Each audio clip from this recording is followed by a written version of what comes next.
Hey everyone, Ron here with How Do I? So in today's video, I'm going to show you how to remove the background of any image in Canva.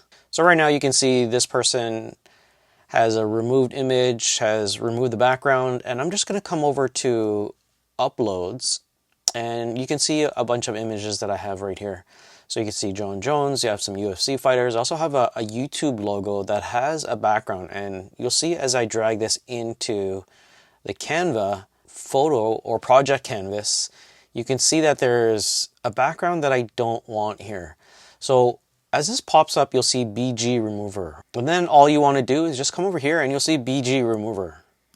And you click on BG remover, and that is it. And that's how you remove the background. And I'll give you another example here. I'm just going to upload a random image from the internet, and you can see there's basketball here. So what I want to do is, let's take this Nike basketball character, and I'm just going to right click. I'm going to save image as, I think his name is Wemby. It is Wemby. I'm going to come back up to uploads, and I'm going to upload that file. Now, if you get this error that some files you're trying to upload are not compatible, what you can do is go back to that logo, and what I like to do is just do a crop around it. So I'm just going to do a screenshot around it.